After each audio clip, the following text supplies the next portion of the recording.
Coming at you live from Russell Crowe's New Zealand torture dungeon. This is Bad Ideas with Bad Circle, the show where we take possibly good ideas, sometimes bad ideas, and make them even worse. With us we have Brant. Hey, I'm a little drunk, so hey, we're gonna have a lot of fun tonight, I think, right? Well, That's assumed. So. I believe it's assumed that you're drunk on every episode. You are shower beers. You're that guy from the internet. I'm that guy. Yeah, I'm that guy. I'm that guy. They're like, you hear about that guy? They're like, yeah, that guy. I'm that guy. Well, he's our celebrity panelist. Brant is the one and only celebrity panelist that we have on the show. Brant yeah, actually free space used on to your be bingo board. He used to be Shoe Nice, and then he morphed into Jessica Yaniv for a short time, and then he became Shower Beers with Brant. I did like a 5-bottle chug off of Absolute, and I became what I am now, which is like someone who will maybe go for like a 12 rack of beers in the shower, but no more. Don't spoil the plot, Brant. Well, and with Brant, we have his potato producer, Dwayne. Well, that's me. Little Mr. Potato Head over here. Yeah, that was the best one I could come up with. I think that was an anti-Irish joke, but I'll accept that because we Irish can handle it. Yeah, the worst that can happen is a car bomb. Everything's a perceived insult with you people. I mean, all right. Well, enough about Zionists. We're talking about Unhinged this week, the Russell Crowe documentary, Unhinged. Yeah, heavy quotes movie. Yeah, this is actually what I think most people are unaware. This is actually a documentary film, and they just followed Russell Crowe around for a day. So this is average day. This is Russell Crowe's average day. Well, it says it right on the cover of the film. It says Russell Crowe is unhinged. It doesn't say Russell Crowe is in the film Unhinged. It doesn't say Russell Crowe plays so-and-so in Unhinged. It says he is, himself unhinged. And to stand by that, his film credits is he doesn't have a name in this movie. It's just man. It's Russell Crowe. It's man. So it's not. Literally, you cannot even use the script as an argument against why this isn't a documentary, because even in the script, he could be Russell Crowe. We don't know what. You can, however, use the fact that nobody acts like a human being in it. Sure. And that said, before we move on from it, I'm taking a page out of what I believe is the Russell Crowe book, and if I am ever a super famous movie star, I believe I'm going to just start destroying my body and then just taking those roles. Because if you're famous enough, just go down the 30 Coors in a day diet, Russell Crowe. Get that gut going. Yeah, dude. This guy is fucking. Russell Crowe was full on the Chinese buffet diet for this. It's insane. I'm sure a solid 6 of this movie was just his. Sorry. Let's not pretend that Russell Crowe started this, though, because Jack Nicholson was the original pioneer of not giving a shit.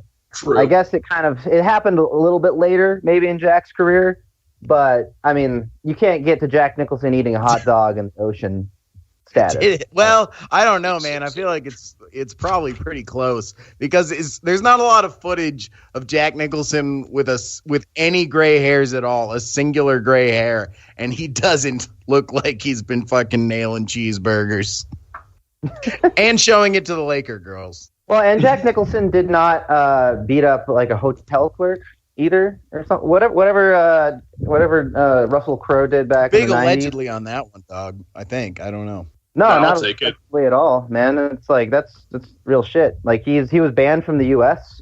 Russell Crowe was unhinged after he beat the fuck out of him. Yeah, no, Russell Crowe got banned from the U.S., the United States, for a period of time. That guy had some problems back in the day.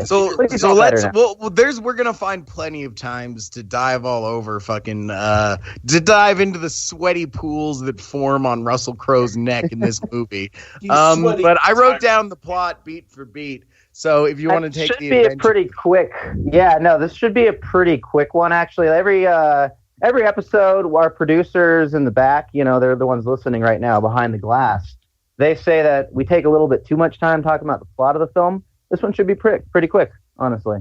I think I think we all agree it's a pretty simple one. So start us off. That's what we're trying, and we'll see how long it takes us to fail. Okay, so it starts out. It's 4 a.m., like 4:03 a.m. It's very specific about that. He's chewing some pills. Russell Crowe, he's just chilling out in his truck. The pills never come back up, by the way. What are you fucking talking about? The pills come up like 5 times in this movie. Yeah, they do. Do they? Yeah, he slams the pills at the end. He takes the pills like at least 3 times. Yeah, a few times. It was reasonably put through. Sorry. Okay, keep good. That's my bad. Because I was just like, why are the pills only in this scene? And like, I guess like the problem with this movie for me is like I just can't pay attention to it because it sucks. They don't come back in any meaningful way, I guess is what you should have said. They don't ever have a plot point that revolves around it. He never has his moment where he goes, "Oh, my pills." So, well, I think that was social commentary because this movie, if you watch it on a subtextual level, this movie is it's basically Joker, only somehow with even less nuanced opinions about society.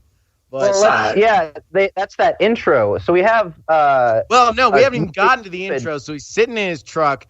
I was thinking about so what got Russell Crowe to be in this movie that isn't particularly well written and isn't there's no other big stars in it. So what was getting him to do it? And that intro scene where he's in the truck, he fucking lights a match and just lets it burn his fingertips, and that's our introduction to the character. And then he just goes in and fucking beats who I assume was fucking his wife. You assume it's a dude who's fucking his wife, but this is our introduction. He burns his fingers with the match, just goes in there with a fucking hammer and just caves in the skull of the dude who's fucking his wife. And then they don't show his wife's skull getting caved in, but she stops screaming pretty quick, so you can assume that. And then he burns the house down and drives away. So automatically, we're supposed to like this guy. There's a lot of complex behavior from Russell Crowe's character. It's like that scene in Face Off when Nick Cage starts grabbing the nuns' butts, and you're like, oh, he's a ladies' man, so everyone likes. You want to say based for most of it's like, yeah, that's pretty based. Yeah, you did a pretty good job there. Nice. I can't believe he fucking broke a door down with just a hammer. What? That was pretty bad. See, honestly, in the first 2 minutes or whatever, I was stoked. What were you saying, Katz? No, that was I think honestly that's believable. Russell Crowe is a 300-pound Goliath, and that guy's going up against some shitty McMansion door. I'm pretty sure it would probably cave in that easily in real life too. So, but I want to just draw a quick comparison to this movie and Falling Down because that was the first thing I saw. Yeah, no, when I saw this. That was a very, very clear connection in the inspiration of this movie, but it was taking none of the interesting complexities of it. No, not at all. We don't need to do do a side by side comparison or anything. But a really good comparing point would be the intros of each respective character. In Falling Down, we have Michael Douglas's character in traffic. We kind of understand, he's really getting annoyed. It's really hot. We kind of have some character development and the fact that we're just annoyed along with him. Yeah, and he gets out of his car because he's frustrated with the traffic. We already have kind of a character bonding moment with him. He's not immediately a bad guy. This movie starts off, Russell Crowe is immediately evil. We don't know why. And we never really get much characterization beyond that intro, actually. Right, and I think that was a big thing about how this movie builds is so right out of that intro with him where we don't really know why he's doing what he's doing. We go into this the first red flag of the movie, which is the title sequence, and it's just fucking oozing with the most fucking your fucking uncle who lives in a shack. Fucking just society, man. The most fucking that bullshit. It's just real footage, mind you. So this movie is also exploiting the pain of others because it doesn't blur out anyone's face. It uses real fucking footage of car accidents, of people getting the shit kicked out of them in the middle of the street. He uses all that kind of shit. 3 minutes. And this opening is 3 minutes. The opening fucking credit scene where it fucking, produced by, art by, fucking everything. It's a 3-minute bullshit opening that doesn't fucking do anything. It has shitty. Like the fucking little sound bites of like, oh, I post at least like 3 times a day, like little shit like that, dude. Like it was who's had their coffee today? I've had my 3rd cup. Fuck them. That was this movie's attempt at some kind of tacked on social commentary about how everybody is a little bit too on edge or something like that. Everybody's too at each other's throats. I was thinking deeply in like everything this movie says, and that's not fucking tacked on. That is what this movie is about. So, but just a fun little note though. At the end of that really corny intro, guess, just without looking back to it at all, guess what the last piece of footage that they show is. Oh, fuck! I just watched it too. What? Yeah, I can't remember. I could not bring myself before, to like it cuts, like no crossfade or anything. Direct cut into the name of the movie, Unhinged. The footage right before that is a dump truck going really fast, and then it just flips over. What the fuck? That's pretty on point for this movie, honestly. Unhinged. Yeah.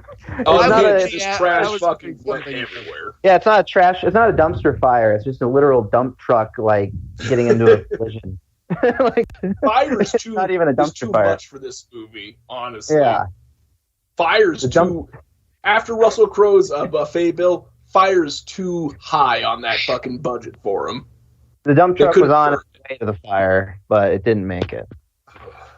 So, yeah. No, it's a terrible intro.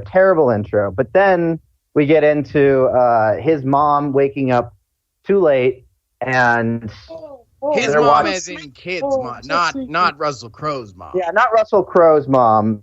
Kyle is the name of the kid, by the way. Kyle's the name of the little kid. Frank's the name of the kid who I thought was one of Rachel's children, but apparently she's the uncle. So Kyle is name of the dude who almost gets lit on fire, and Rachel's the name of the main chick. Yeah, and he's watching some news that actually is, it's foreshadowing. Not really foreshadowing, but it's talking about Russell Crowe's character. That's the only like character development you'll get from Russell Crowe. By the way, is like these little half-assed background snippets. That's it. That's all you get. And we cut away. Something interrupts him right before we actually show the face on the news. It's because Uncle Frank says it's way too early for real life. Bro, I'm a classic stoner. It's too early for this. Fuck him. He's got his snack. What's his job?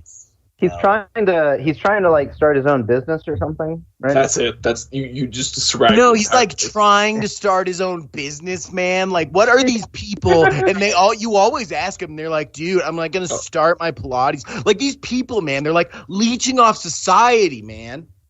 It's weird that I'm using the man thing with both the hippie stoners that are leeching off society and the doomer boomers that are shitting on them. But I think at the end of the day, they're the same people. He is oddly he's a double set. He is really like two characters in one, where he's like both making fun of these people, and he's also kind of like the best part of this movie because he is the only comedic relief you will fucking see, and it's disgusting. You only see him for like maybe a total of 10 minutes.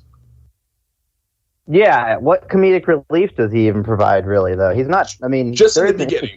In this film. Just in the beginning. He's like the only... Just in his shitty stereotyping, I suppose. Yeah, that's it. He's the California bro, I guess. Like, I don't know what state this film is supposed to take place in.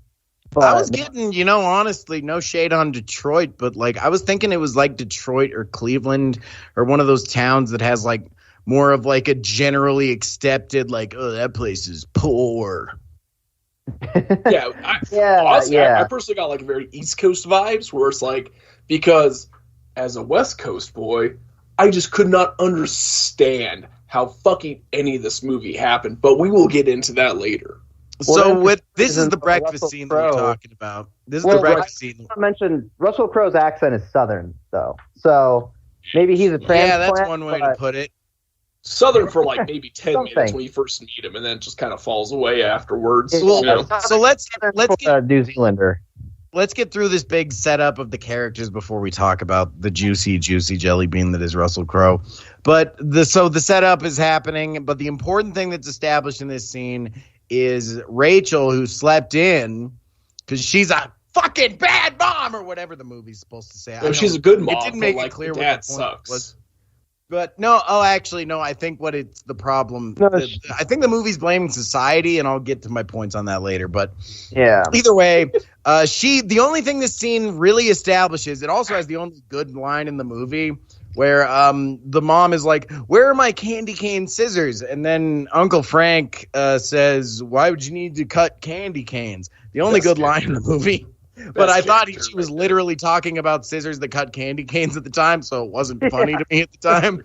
But no, they were just scissors that have candy canes on them, which will come back in the exciting finale of this film. An hour from now, we'll talk about those.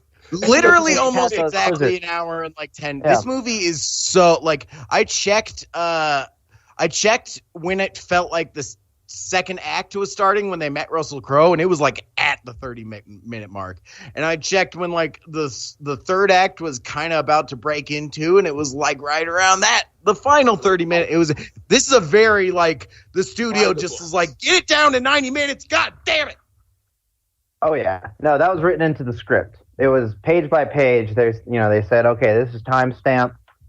We need this movie to be at least exactly 89 minutes. So. Well, and plotting wise, I think that this movie actually has some things that make it interesting. Like opening with that scene where we immediately hate a big movie star or whatever. That's the kind of shit that'll get like a movie executive thinking, "Oh, look at these crazy ideas that they're having," as they read only the first and last page. And then you go into the mom. So there's this cool sequence where they're just in a traffic jam, and it's like a 20-minute trip. It's a very long amount of time they're in this fucking traffic jam. And in that time, Kyle, the kid, Rachel's son, is trying to get to work, or is trying to get to school. And he's like, "Oh, 3 tardies is going to be detention. You're always doing this, Mom, you fucking cunt." Or whatever he says. By the way, Kyle sits in the back seat for literally no reason. He doesn't actually, that's the thing parents do. That's the thing parents do nowadays. That wasn't cool back when we were kids. Oh. No, it is. Everybody I know with kids puts their kids in the back seat because of... What? Because of dangerousness, because airbags kill. I mean, and also, I always thought it felt airbags. Like if you're sitting in the back seat, it feels a little bit more like, you're getting chauffeured around, So, well, the parents were really shitty at their job because, like, everyone knows the most safe spot in any car is the driver's seat. So, therefore, the safest place for a child is on the lap of the driver. No, well, it's just because the children will suffocate because of the airbags or whatever. I don't even know if that's true. There might be like some airbag scientist out there who's like, that is a myth. But all the parents believe that. So I don't know whether it's true or not. I haven't researched it. I don't have kids. I don't care. But let's move on from that. We're showing that this was probably written by a woman, and that's why it sucks. Well, that's one of the reasons. Actually, I didn't check that. It was directed by a man. And I was getting a dude wrote this vibe, but it could have been written by a woman. I'm not sure. Either way, so the kid's late for school. She loses her job. Because she's on contract or whatever. She's kind of like freelancing. See, I didn't even catch that. So she loses a contract. So it's not like she lost a whole job, but she did lose a contract, and that's not fun. And then Kyle's dad calls up and just disappoints the shit out of Kyle. Like, this fucking car ride had like 4 massive emotional fucking roller coasters, and then the scene that could have made this movie fucking work, but it was written absolutely brain deadly stupid. The scene where Russell Crowe is at a stoplight and he's not going. What happens in this scene, lads? He's just hanging out. He's a little spaced out. That's it. We don't have any sort of interesting way to like actually introduce him. We don't have any sort of way to like. His truck is kind of there. It's a little bit menacing, and he doesn't go at the green light, and he gets along two honks. And it is the most intimidating he is in this entire movie because you don't see his face for a second. I don't remember the name of that movie, but it was the Spielberg movie where I think it was based on a Stephen King book, but it was the one where the truck is chasing the guy and you never see the driver. It's not based on a Stephen King. Did a thing of? Is that the one you're talking about? Where like Archie Comics said like, oh, the car's possessed, he's trying to kill us. Is that the one you mean? Yeah. Yeah. Yeah. Well, anyway, like the fact that you don't see Russell Crowe in that scene, the only time you've seen Russell Crowe so far in this movie is the time when he's burning down that house and you recognize the truck. And in that scene, that's why I can't say this is just a bad movie like Brant. Bad movie. Is because there are some moments where I'm like, damn, that was an interesting scene. Damn, that's some good tension. But it's the writing and the dialogue that fails it at every turn. And so what happens? First massive contrivance of the movie. So, all right. So, even before we get the reason that Russell Crowe gets mad is because she's pulling up behind him. It's a red light. He hasn't moved. It's a red fucking light. Well, it goes green. No, it goes green. It turns green and he doesn't move, is what you mean. It turns green. Right, exactly. It turns green and he's not moving. It's everybody in the world would get mad at this shit, especially if they spend that much time. And the people next to him, because I think there's cars next to him that do move, and he's just sitting there. And so she lays on the horn. She a little bit of a dick move, but she lays on the horn twice, and it's like a full 4 seconds each, and it's like the classic fucking move, dude. You have no reason not to. Well, he still doesn't. Then she has to pass him. Yeah, she passes him, fucking cuts over, goes back into her lane, hits a red light, and Russell Crowe pulls up all scary. This big jacked up fucking Ford truck is like, hey, roll down your windows, kid. Roll down those windows. I want to talk. So he's on the right side of her car. Kid is in the back right side of the car. He rolls down the back right window. And if this was a movie, what do you think would stop working as soon as he did that?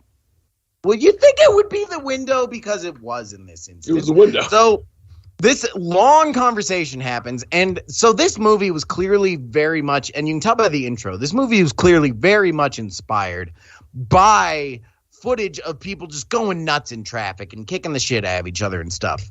And that's what's so baffling to me about this scene, because Russell Crowe does not talk like one of those people. If you've ever seen a video of two people talking in public, they're fucking screaming over each other. They're going fucking nuts. They've got all this energy. There's like, you can understand and empathize with why the people are going crazy. He's very calm. He's very reasonable. It's wild. He's just like, hey, listen, I think I'm kind of upset that you hit the horn pretty hard on me. I think you should just like triple tap. Courtesy tap. Yeah, courtesy tap it. Right. Bump. Yeah. Just a little. You've heard the courtesy. I'm not from a big city, so I didn't know that was a thing. I just honk because you honk once every 6 months in the great state of Montana. Or I didn't realize it, but you just said what was wrong with. Like when I was watching this film, there was like a deep uneasiness. And I couldn't really pinpoint exactly what was wrong with it. But what's wrong with this film is that Russell Crowe doesn't freak out enough. He's not unhinged enough. No, he's not. Like when you watch Michael Douglas in Falling Down. He's reasonable in this. When you watch Michael Douglas in Falling Down, you can see the sweat just boiling out of that motherfucker. You can see you understand the reasoning at least behind it.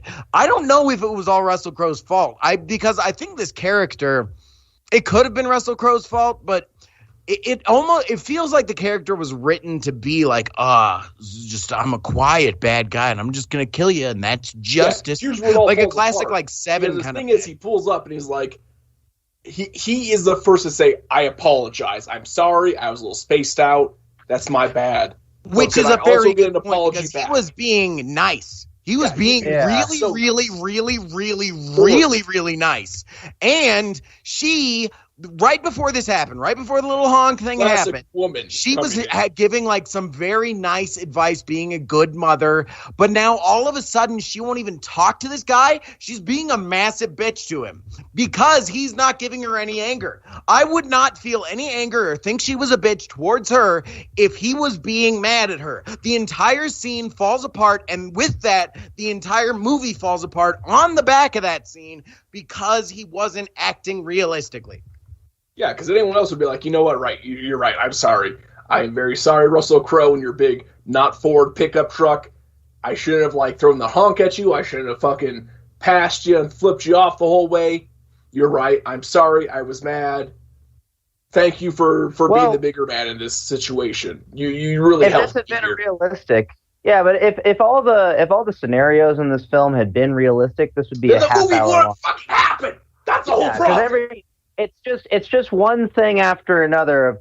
Go into a scenario and have the least likely outcome happen. Go into a scenario like where Russell Crowe, like I'm jumping ahead a little bit, in the diner sequence. Russell Crowe goes into the diner and fucks this guy up right on the table. Nobody calls the police. No police arrive. Nothing happens. He walks out. It's like that kind of shit happens over and over again in this film, and no actual like realistic consequences ever like occur, ever come out of that. Before that, he does like multiple traffic violations, cutting in front of people, fucking up traffic entirely, just to scare this poor. They have his truck on, like his truck is already wanted before this film, or from the opening scene of this film, because exactly, dude. Like, what kind of big city is this? And he never took off his fucking license plate. No, he didn't. Does the city really not give a flying fuck about a double murder in a fucking nice, rich, clearly white not clearly white, but clearly a nice enough neighborhood? The police, you're telling me the police and the media don't give a fuck about that? You just got done saying it was kind of a poor neighborhood. I mean, look, it might be Detroit or something like that. Lives in a very nice no, but you could tell I'm talking about the city, not the neighborhood. You could tell the neighborhood was nice. Sure. Yeah, like not all of Detroit is a shithole. There's somewhere where the Pistons don't play. Boom, take that, Detroit Pistons. I'm just a small Montanan. I've never been outside of the state, so I don't know what you're talking about. It's like Charlie from It's Always Sunny, only it's not. It's the exact opposite, where he's never been to the city. No, never. Ever. But anyway, so the last thing I want to I'll just do that in a fucking rigmarole, and we'll move away from this scene. There's so much to fucking pick apart in this goddamn movie. So now the window works also. Because Russell Crowe just like gets so mad, and of course he's another example of him screaming about society. He blames society. There was a scene right before that earlier where the Rachel says like, why does this happen? Why do these bad things always happen to me? It's because there's too many cars on the road. And that was another example of a character clearly blaming society. And then the wisdom of the child says, but you also woke up late, mother. So there is so much of this shit about blaming society. But our antagonist of this movie only ever says that the reason he's killing somebody is because society. So the theme of this movie is kind of, I guess society is bad. Go ahead and blame it. But anyway, so like you're saying, the next most important thing, they go to the gas station. And Russell Crowe just stalks her there. They get the license plate, drives away. During that fucking gas station scene, it's already been established that Rachel doesn't lock her phone. And the fucking gas station scene. And she just has her phone. He just has her phone now. 55 seconds is the amount of time that she leaves her phone alone, and she sees him on the monitor in the surveillance camera, and he's already back in his truck. In 55 seconds, he went into her car, got back into his truck, after parking behind her, and was just already sitting. This is the fattest iteration of the Flash I've ever seen. And took her tablet and was able to tape her tablet underneath her seat. So he found her phone, he found her tablet, and was able to do all this bullshit. Yeah, in 55 seconds. Amazing. That was the first giant eyebrow raiser of, okay, we're not only writing like idiots, now we're just also making the world not make sense. He's a megalomaniac all of a sudden. This guy's a fucking mastermind. He went from just a fat, angry guy on the road to some kind of James Bond villain in literally a minute. So, yeah, that was this is the first very, very large red flag. It's just that one stupid fucking gas station scene. But so then the next thing that stupid gas station scene happens, and she gets a dude who works at the gas station to come out and just be like, yo, you best not follow her. Smokes. That's all he is. He's just a really nice guy. When you go to the gas station and you're like, that fucking guy, I wish that we tipped you people and not those greedy restaurant people. Take that, restaurant people. But he was one of those guys. And then fucking Russell Crowe just mows him on over. Because the attendant didn't do shit. She was like, oh, Okay, first of all, this was the attendant. She's a black woman, and this was her first big scene in anything, and she played it up so well. I could tell that she gave everything in this moment because she was like, "That'll be $6.99," or what was like $12.99. And, like, also the gas, anything else I can help you with. But the dude was just like, hey, like she was playing the house mother in a slave movie in 1954. Disgustingly. It was horrible. But, like, the dude was like, hey, do you need help? Like, this guy's stalking you? Yeah, I'll walk out. Like, I'll fucking look at his license plate. I'll help you out. I'm just a random Joe on the street, but, like, I understand. Shit's weird. We're on the fucking big city. Stuff's all fucked up. Let me help you.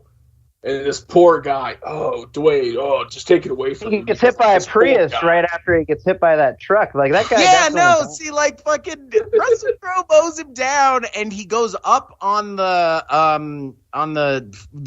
Yeah, he gets up and then he flies off the hood, lands in the street, and a Prius just happened to be there and fucking boom on over him. And man, there were a couple times. See, that's why, yet again, I cannot say this was a bad movie despite only really having bad things to say about it, because there was some damn good, like, fucking just out of nowhere violence and some great car wrecks in this movie. I think I know which one you're talking about. If this movie was 100% car wrecks, it would have been a fucking instant classic. Until later, but we'll get to that. We'll get to the later parts of the car. I have a question, though. I want to see if everyone remembers. What was his license plate? Do we all remember? 711 TPX. Yep. Which I remember. Kind of funny. Well, I was trying to look on rewatch. I was trying to see if like what exactly she went to. But I guess 7-Eleven doesn't have gas on it at it. Like, do they have gas pumps or anything? I'm not saying. Yet again, little town cats. I think I can't fucking remember. I was just trying to. I know big city. I never got gas from a 7-Eleven, but like, I think it was just kind of like here. I feel like this was like they wanted to do like 911 TPX, but like that's too much. That's too much. Make it 711 TPX. That's because in yet another comparison time in Falling Down, his license plate is Defense. It's a custom plate. Oh my God. So we have, I honestly think this is, very inspired by Falling Down, or at least like the intro. No, this was clearly inspired by Falling Down, but it turned that guy into the bad guy. Yeah, it just made it so that he was irredeemable, basically.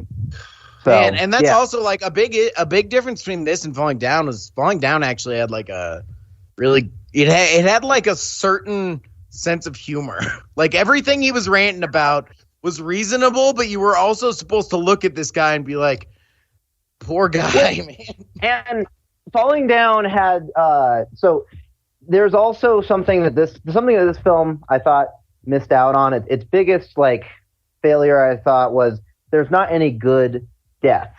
There's never a moment where Russell Crowe is being like a crazy bad guy and killing somebody, and you're like, God damn, this is awesome. Like in Falling Down, we have the moment where Michael Douglas is killing, or he doesn't kill him, but like that old man on the golf course is having a heart attack, and Michael Douglas like saddles on up to him, and he's just like, you're gonna die in that stupid little hat, blah blah blah, and he's just mocking this old man as he's dying of a heart attack, and you're like, God damn, Michael Douglas, like Jesus. There's never a moment like that in Unhinged where like Russell Crowe is just like, like totally like evil in that kind of way. He kind of just like mows people down and kills them, and they're done. It's not really. Well, I don't know.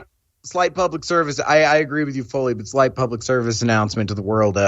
If anyone is listening to this at some point and you think Joel Schumacher's a bad director because you just know about the Batman shit, just know that Falling Down, he was a great filmmaker, man. But anyway, so yeah, you're right. Fucking Russell Crowe he never does enough. But also the movie, to a certain extent, like you're supposed to root against him, but. I don't know, like, it's the same thing as, like, in Joker, if you want to connect it to that. Like, the scene at the end, right before he kills Robert De Niro, spoilers for Joker, sorry, everybody. But the scene at the end, like, he's given that big speech, and you just kind of want to root for him, even if you know he's the bad guy, and even if you know he's crazy, and even if you don't want people to die, you just kind of root for him, because he's going out on a limb to a certain extent. And you never really feel that. You never feel anything like... Partially the problem, I think, is because Russell Crowe, he gives me some really strong John Goodman vibes in this movie, but it's the bad kind of John Goodman vibes where you just wish John Goodman was the guy playing the character. Cloverfield Lane. There was the other one he did that was like the Waco movie. What was that one? Red Dawn or whatever. Was it a Waco movie? Really? Yeah. John. No, that was John Goodman. Oh, like John. Are you talking about 13 Cloverfield Lane or 10 Cloverfield Lane? That was good one. I'm talking about the other one after Cloverfield Lane, where it was just like we heard the trumpets of God, and then like it turned out to be a bunch of hippies down the road who were just playing the fucking music to piss off these dudes, and then we ran in and we burned their compound down.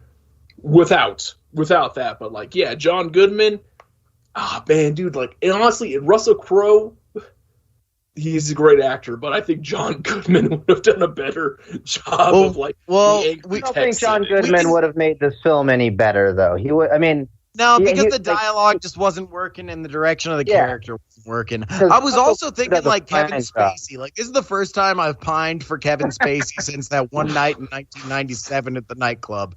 But anyway, I want to move on because we're spending way too much time on this fucking plot. Well, Russell Crowe meets her lawyer. Her lawyer at the diner. McPoyle. I don't remember the name of the actor. I tried to check it, but just that second, my controller died, so I decided I'm just going to know him as Liam McPoyle. Spoil boy. It's like Andrew or some shit. It doesn't matter. Who fucking cares? Because he dies within like 10 minutes of you. Yeah, so he's the best friend of Rachel and divorce lawyer of Rachel. So that also adds to some interesting weird politics in this movie.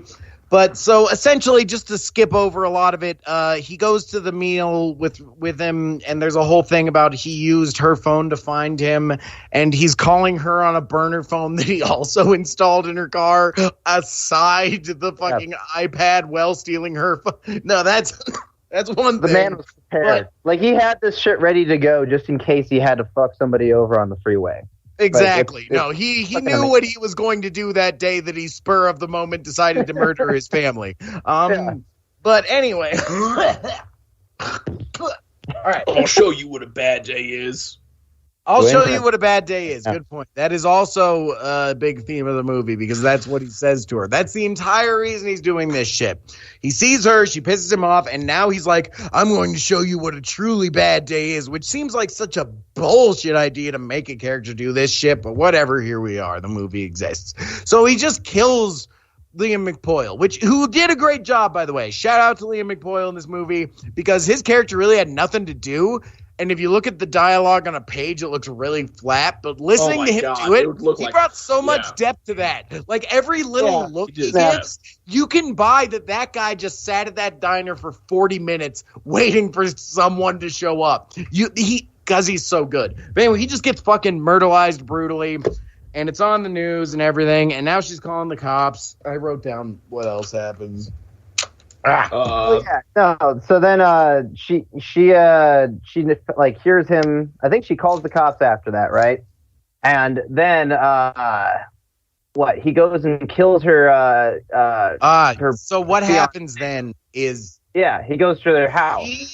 He calls her and says, "You like with this fucking supervillain 7 type move when this guy is supposed to just be the average American who's unhinged." That's the whole fucking message of the movie. He has this supervillain idea where he's like, you gotta tell me, I got your phone contacts here. You tell me who you want me to go kill. You gotta pick someone.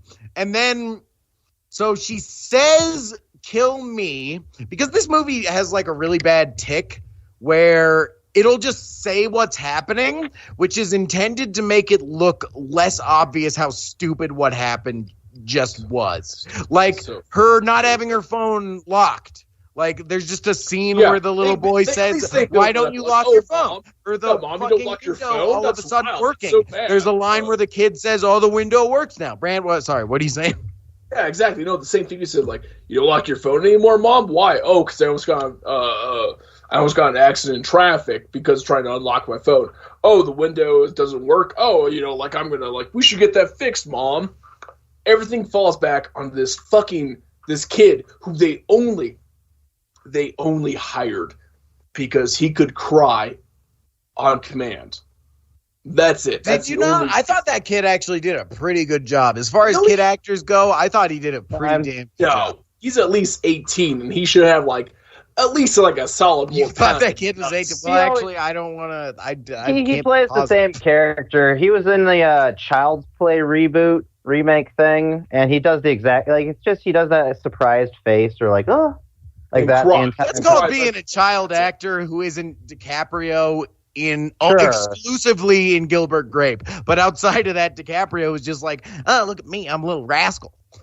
Yeah, no, he was. Yeah, that was his bit for most of his child acting career. But yeah, I mean, he's fine. The mom just kind of plays concerned woman.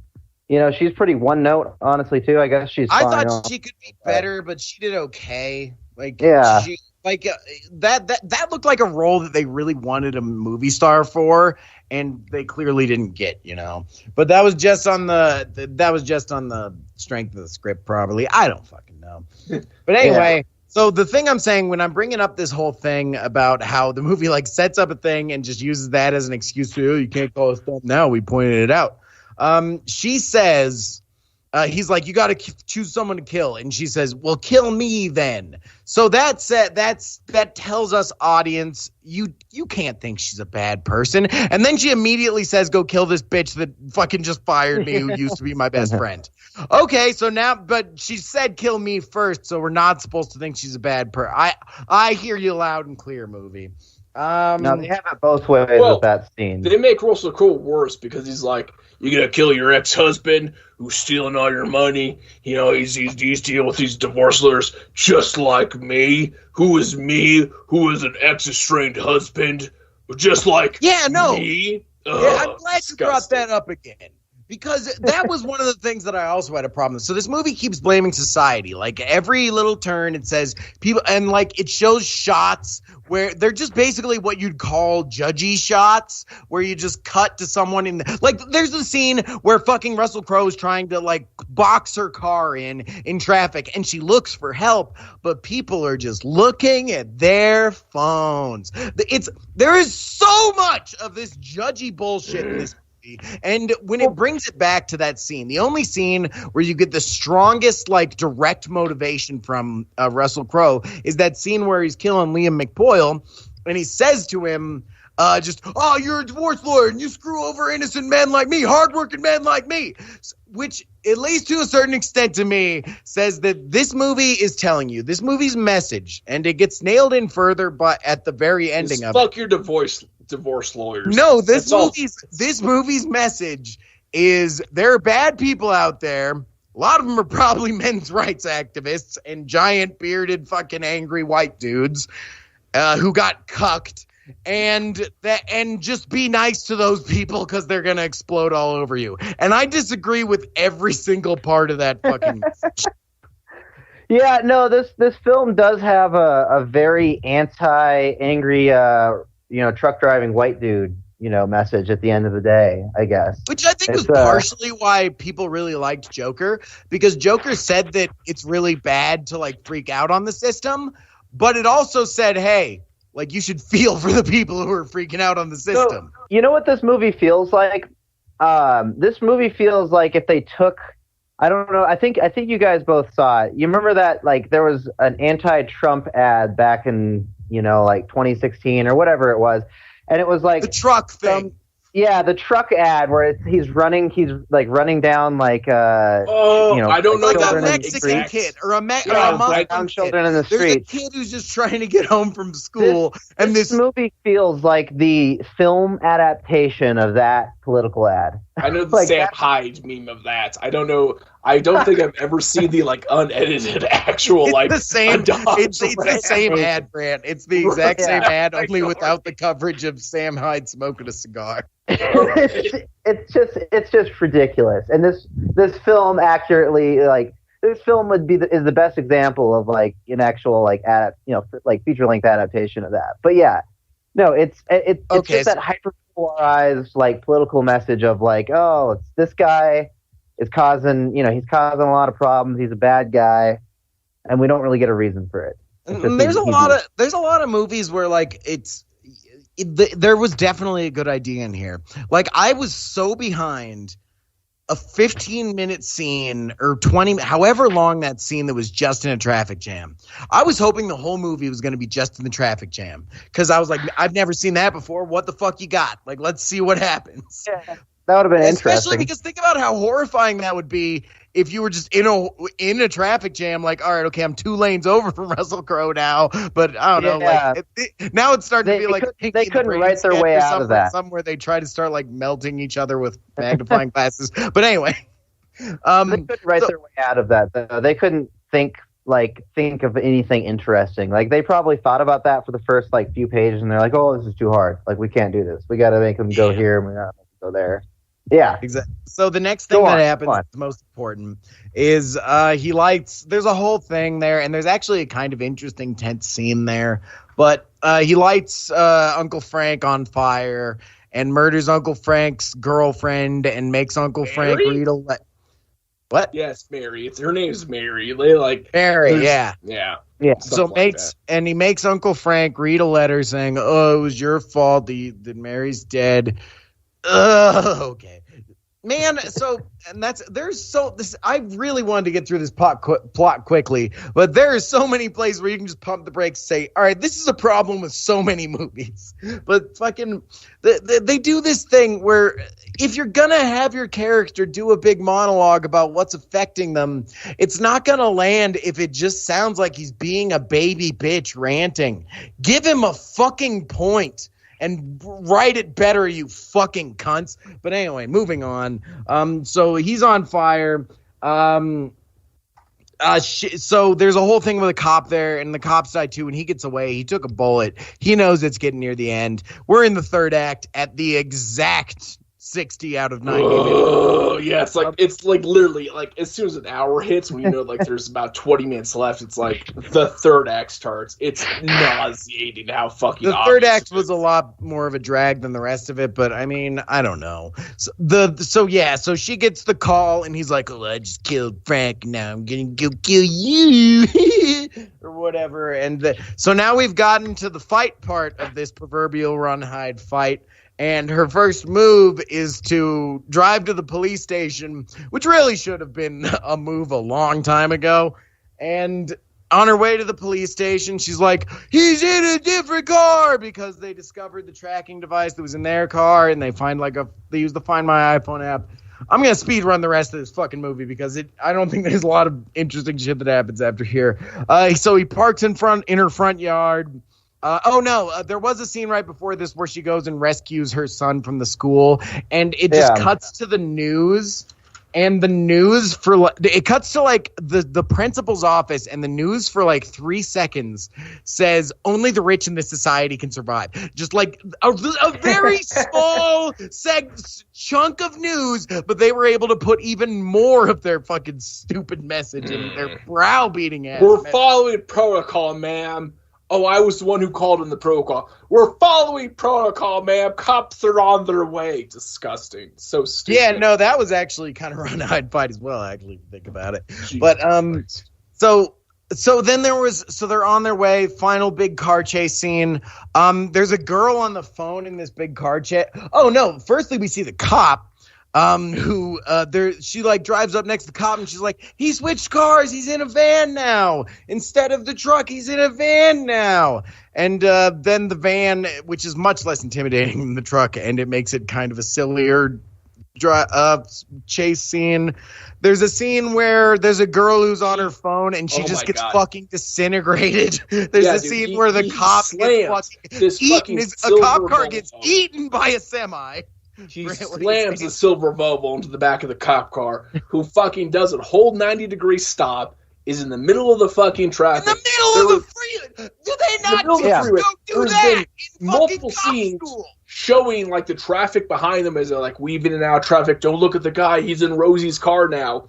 And then the semi literally appears. No, it literally appears out of nowhere and fucking going 100 miles an hour. Yeah, just totally pace this fucking cop car. And it should be said. Amazing. It should be said that everything, all the good bits in this film happen in the trailer. It's all in the trailer. Even that part. It's the fucking scenes that lead up to those points in the trailer. That's all this fucking movie is. It's disgusting. And the trailer has a pretty, I don't know, what is it, Nirvana? The cover that they have of like a Nirvana song, Heart Shaped Box. I looked up Unhinged music for this, and it said, yeah, it's a cover of Heart Shaped Box, which I'm just going to assume is trash because I've yet to hear a cover of that song that understood anything. It worked for the trailer. It was fine for the trailer. Like trailer music. I've heard some terrible covers of great songs that work really well in trailers. Yeah, I mean, I don't know. Very often, it's Everybody Wants to Rule the World. That one shows up a lot, and it's always someone's like Billie Eilish singing like Everybody Wants to. What was it a cover of like Freddie Mercury song for the Suicide Squad, or did they just have that actual song? I can't remember. I don't know, dude. I haven't seen Suicide Squad. I know it was drowning in like reference music, but anyway, we're nearly an hour in. Let's get through the slog fest. So the climax is coming up. We have them. So they have a plan, and there's this message where they're like, "We're going to stick to the plan this time, child," because there was a whole thing about like how the mom and the dad both can't. There was also a Fortnite thing. There was a Fortnite. There was a Fortnite dance party. Rolling it back for one more stupid thing. So earlier in the movie, and this is a really pointless rant, but earlier in the movie, she's like, it was right after their first interaction with Russell Crowe, and she's trying to be the good mom that changes the subject. And she's like, tell me about the Fortnite strategy that you and Uncle Frank were cooking up. And he's like, you don't care. And she's like, I care. And he's like, you don't care. And she's like, I care. So and he's like, okay. Well, you don't understand. Like, you go into a place and then you distract the team, and then you have the other person hit them with a fucking golf cart. Yeah, exactly. You don't understand what I'm saying, Mom. You don't understand. You don't get it. It's Fortnite. Well, no, that was the annoying thing. Because after enough times, he's happy that she was one person distracts, the other person hits them with a golf cart, and she was like, "I have no idea what you're talking about." That is the most basic strategy I've ever heard. What do you mean? You come into a town? What? What's going on? What is this one person thing? Like there are two people now. Yeah, no, the kid smiles at the end of that scene, like, "Oh, Mom, like, I guess you're all right," or something. Like, I don't know. It was basically that was such a Campbell's soup commercial. Disgusting. Yeah, no, that was like where everything. That's for me where everything like just fell apart. This movie. Well, and that comes back in the end of the film because somehow, for some reason, her kicking a pair of scissors into Russell Crowe's eye needs some kind of like. Yeah, setup. Yeah, I'm just saying. I mean, I wasn't saying much. No, because they don't. Because she says, remember that plan he came up with Frank when they're going like, we're going to kill Russell Crowe. We're going to do these things. We're going to Grandma's house, and we're going to do the thing that you and Uncle Frank came up with. I'm going to distract him. No, none of that pays off. None of it. No, I didn't really get what their plan was. As soon as they get into the, he goes into it, and Frank fucking scaredy whole bullshit.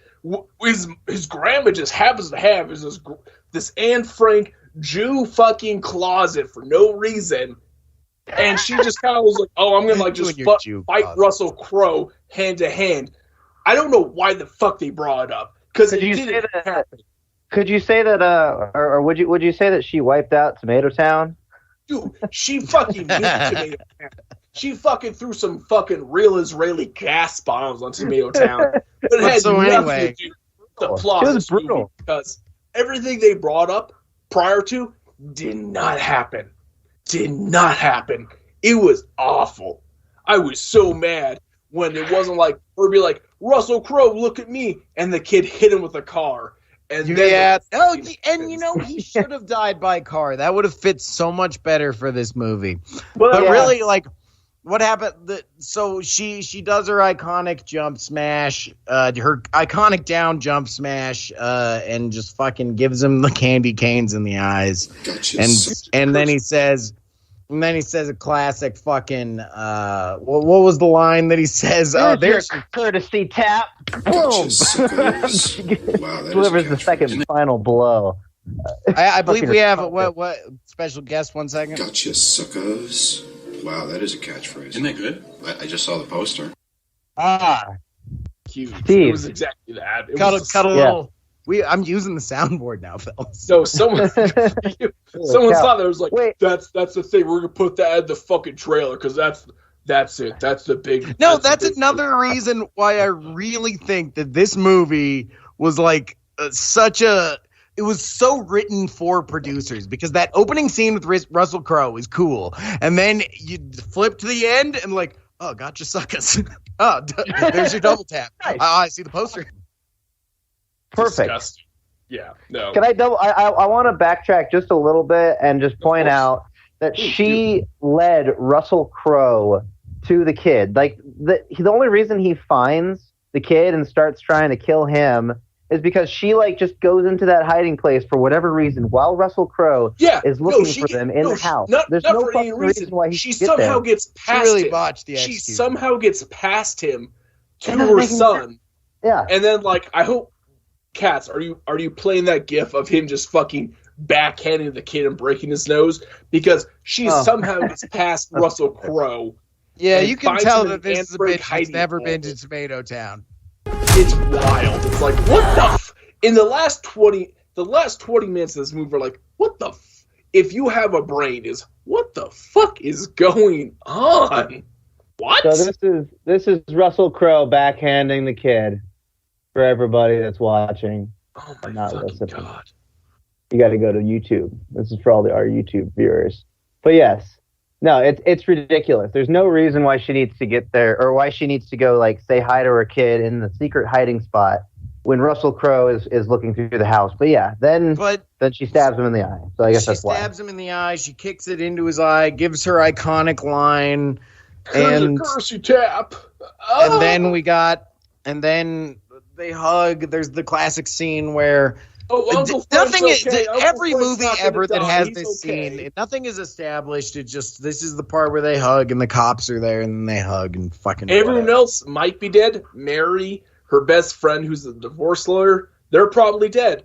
But Uncle Frank's okay. Don't worry. Uncle Frank, who's the Fortnite guy, he's okay. Don't worry. Here's a big hug. I fucking my god, this fucking movie, dude. So the last line of your movie, informed by the context of the rest of the movie, is what your movie is saying. And we've got a bunch of characters blaming society. And then the very final scene is a scene where she was going to go to green light and someone is just blasting in the intersection, stops and yells at her, and she's about to honk. But she decides not to. So the mess, and then the kid's like, "Good one, mom." Pan out. So the message and when we go into a night sunset. It's blah. We go into some stupid fucking pop song at the end. This was like Borderlands 3. This girl was on fire. Bitch ass, garbage ass, fucking bullshit ass cover of Blue Oyster Cult's fucking "Don't Fear the Reaper." Yeah. No, this was like real like bottom dollar fucking producer only type bullshit. Like this is literally just appealing to the writers and producers. This was trash. That's all there is to it. But basically, it's not all there is to it because, like I said, there's some good car crashes and a little bit of good violence. No. There's 3%. There's 5%. There's 10 if we're being very, very generous. Very generous. I'd say 20. I'd say a good 20% of that. That's still 80% of nothing. So, but what percentage of that is just Russell Crowe's gut? Honestly, like, man, this movie. Just picture this movie where you never saw Russell Crowe. It's fucking. There's so many. I don't even know if that makes it a better movie entirely, but at the very least, it'll make it so there's like 2 scenes that are better than everything in this movie. This movie would have been dramatically better if they didn't show Russell Crowe for the first hour or maybe even hour and 15, and then had him totally chock full at the end, just going Russell Crowe ham. And it would have been deserved. That Southern accent wouldn't have been quite so goofy. It would have paid off a lot better if they had just done the classic with Hole a little bit. But no, he's pretty much out of the gate. But no, this movie had no sense of even what the idea of salty meant. So, are we ready to move into the juicy part of this? Does anyone else have anything else that needs to be established? I can't believe this took more time than the fucking City of Lost Children to like dissect because of how shitty and how fucking badly produced and written this movie was. Well, and that's the thing is you can, if the worse the movie is, then you can just expect this section to go longer because there's just more things to say. Oh, it's just so much. There's so much. Cats is the host. Cats, are we done? Hit that soundboard. With this abortion? I want to hear you. I want to hear you guys improve it.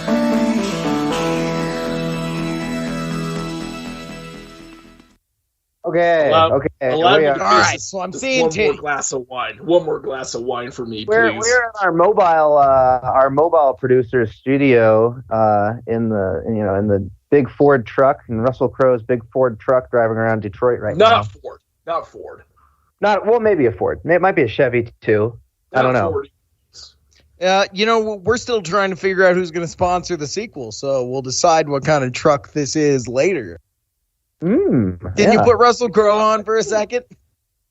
Russell, no, he's busy. He's busy fucking kids. That car phone that we have there, sitting in the middle console there. Yeah. No, I'm anxious to hear you guys try to fix up this film. So I'm just gonna start with Brant. Let me hear your go. All right. I'm a touch drunk. I'm sorry. I'm a touch drunk. I have good. I don't know if you can hear that like slosh, but I've pretty much slammed an entire box of Franzia. Here's the thing. Lovely. Which is the #1 killer in most developing countries, actually. Chillable red for tonight, if anyone else is drinking along. Which is the #1 killer in all developing countries. The opening. I feel like the pills, his whole thing with the pills and the arson, should definitely be more of a thing. I feel like Brant, just for the sake of it, the only other time, the really important time that I didn't mention it in the current movie is that scene right before they go into the house. He chugs the entire bottle of the pills. Like if you didn't notice, of course. But I think there's no lead up to it. There's no like real. You only see him eat the pills like twice, and you only see like the arson twice. It does feel like a really half-assed way for the producers to just go, oh, look, it's about society and mental illness, which we named. Yeah. I feel like we should focus more on Russell Crowe, because here's my first thing. I want to do, and I hate myself for saying this, Cats. I really do. I feel like we should do a very Zack Snyder cut of this movie. I feel like we should add a solid hour onto this movie. Jesus, okay. I bet that would make this a very good movie, honestly. I'm not against that. But here's my thing. That hour added on, a lot of it is cutting away from our main character. What's her name again? Rachel. Rachel, yeah. I feel like Rachel should be cut down like 50%. I think we should focus on Russell Crowe carrying this movie. I feel like that opening, the pills, the arson should really be our main secondary B-plot takeaway. That should be as Rachel is corralling her family. She's got her brother. She's got her kid. We should be cutting away to Russell Crowe much more, because he is, in this movie, the much better actor in all fucking like ways. I agree with what you're saying, but just to throw a complication at you, you saw how sweaty our boy Russell Crowe was getting after a scene of just yelling into a phone for a bit. How much you think you're going to be able to get this fucking 1989 version of Garfield to move around and act? I think they got him to move around and act just enough. Like, I mean, he does a fair amount, you know. He was Maximus, goddammit! He's sitting for a lot of it, but you could get him to do a little bit more. I don't think he's got sweaty. that. Yeah, he's a committed actor. Oh, I'm so sweaty. I want. Okay, so you want to take this. You want to focus on Russell Crowe, and you want to make this a 2.5-hour film focusing on Russell Crowe's character. Here's a couple notes I took. The opening, pills and arson. I think we should focus on that. Because they do bring back the fire with her shitty brother and his girlfriend Mary. You know, he sets them on fire and he pushes them in. Then he gets shot. That's the whole thing. But before that, you know, he breaks out the door and he sets the whole place on fire and explodes for no reason, really. We should bring back this whole arson thing. We should bring back this whole pill thing. I want more scenes of Russell Crowe going through her phone, taking pills. You know, like who's the next victim? Who do you want? Just sexting the dudes in her phone. Yeah, I want more Russell Crowe. I don't want her. She's not a good actor. No one here is comparable. What was that laughter? I thought she was okay. She was okay, man. She didn't have much to work with. Okay, but also you can have whoever you want in her position. Yeah, in this remake, like you don't have to Snyder cut it unless you're trying to reshoot all of. You're literally trying to Snyder cut. No, I want a real Snyder cut. I want more comedic scenes. Here's the first thing. First one. So this is kind of a reverse Snyder cut in that way. No, it is. It's gonna be longer because I want more scenes with the brother, and I want more scenes showing him being comedic and with no payoff until. You know, Russell Crowe breaks in and he's got married by the fucking. I want more payoff. I want more build up to the payoff because you literally only see the dude for like a scene before that happens. And it's lame. Oh, I got a knife. Don't hurt her. She's my girlfriend. Oh, what's a girlfriend? You know, love's temporary, and he gets stabbed. You know, he shoves her into the knife. Lame. Super shitty. Give me more scenes. With this tension, with this like, oh, there's this madman that only the audience knows about. I want that Alfred Hitchcock. Only the audience knows that there's a madman with a knife outside, and he's gonna fucking kill some people. And I just want to play on that for like, give me 15 solid minutes. Give me 15 minutes with this dude. You know, with like build up, no payoff. Build up, no payoff. Build up, no payoff, and then build up. There he is with Mary, stabs her with the fucking knife that he's holding, and then payoff. Okay? You feel me? Okay. I gotta get you. So, because the whole time, I all these characters are so underdeveloped, except for Kyle and Rachel. And oh my god, Kyle and Rachel are so fucking useless in this entire movie. I thought, yet again, I will reiterate that I think that first scene where they were locked in the car the whole time was actually kind of compelling. Sure, fine. You could say it's the most compelling part of the film, probably. Yeah, you're wrong.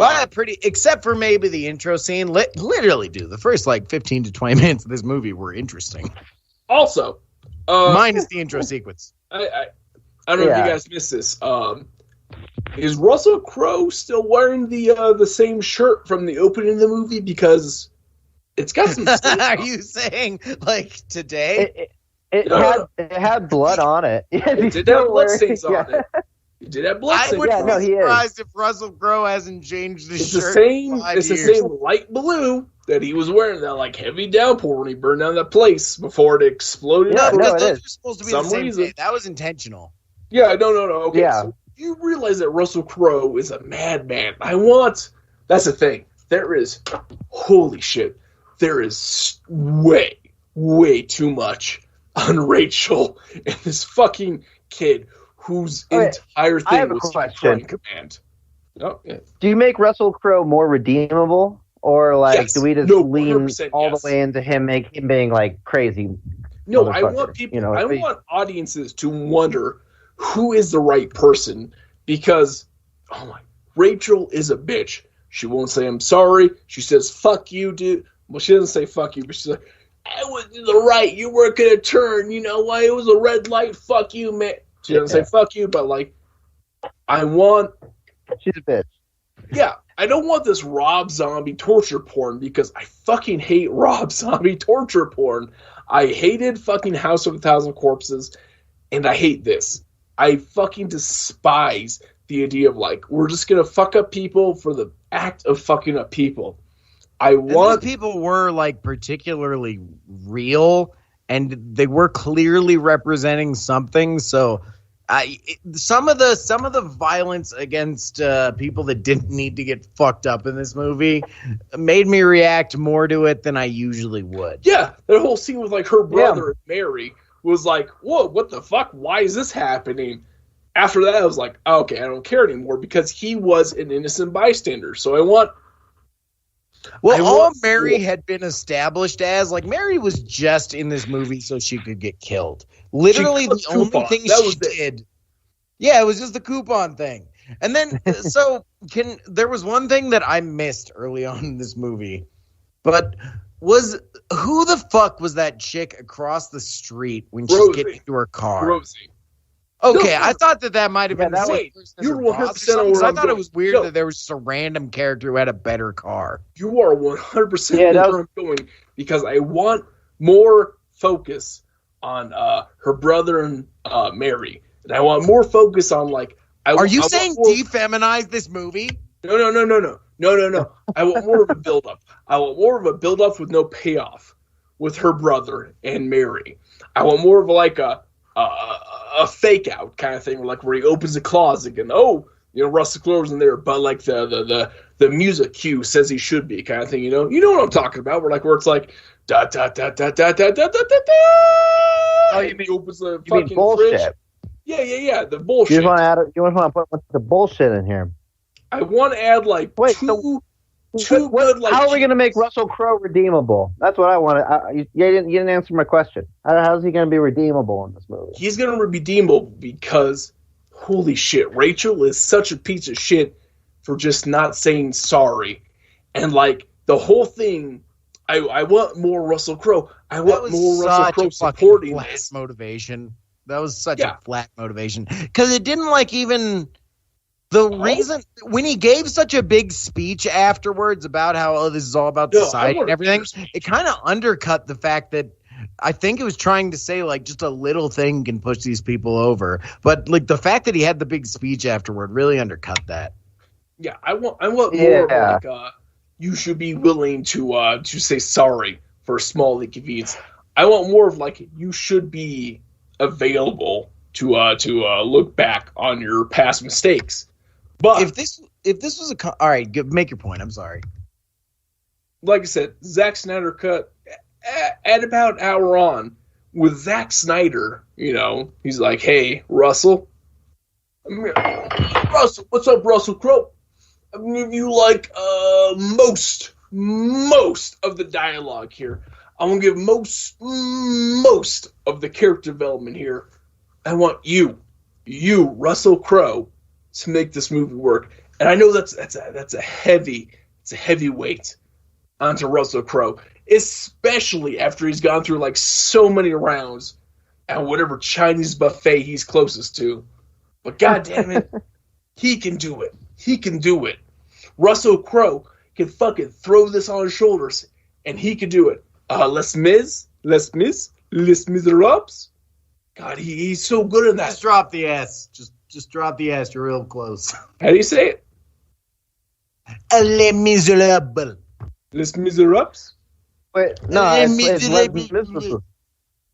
Les Miserables? It's starting to become a very anti-French, or at least French stereotyping show. We're always very anti-French over here. Bad ideas smoke and bad a cigarette, circles. you fucking skunk lovers. The number one French-hating podcast.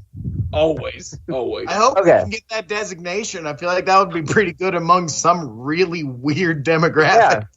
I want to be good at something, at least.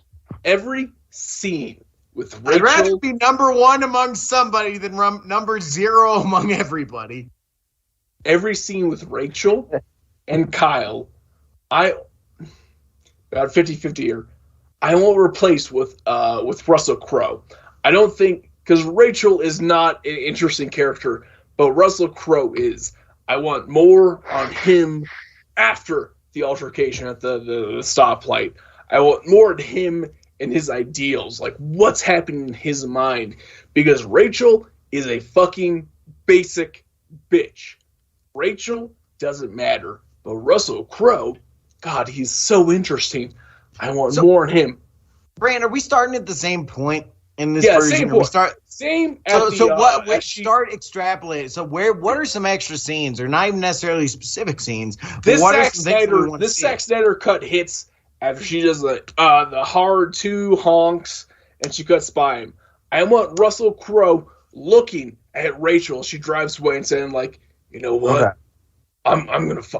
She deserves to know what a bad day is, and then I want to go back into his past. I want to extrapolate. I want his entire thing. Flashback sequences.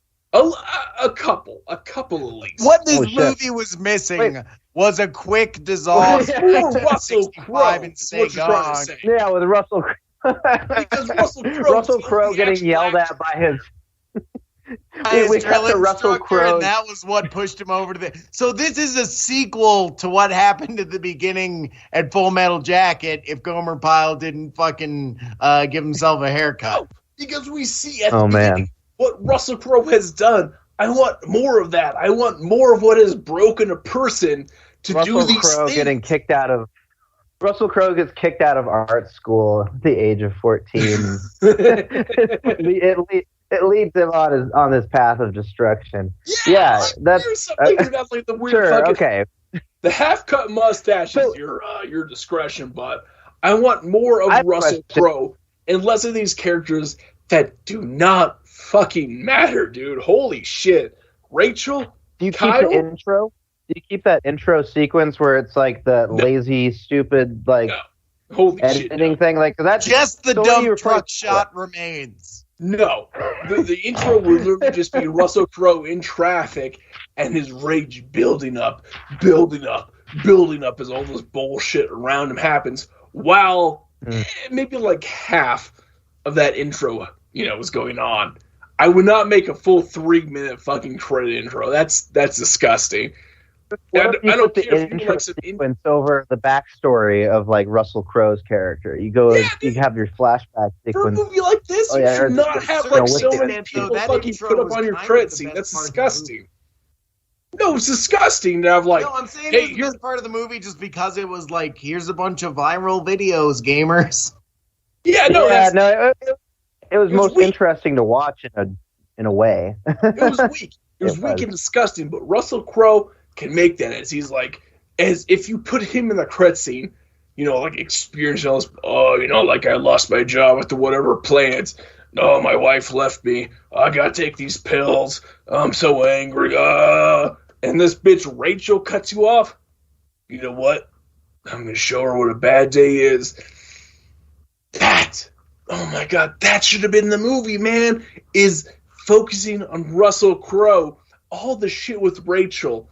Every note I took on this movie was like, Rachel is a shitty and bad character, and we should focus on Russell Crowe instead. Are you saying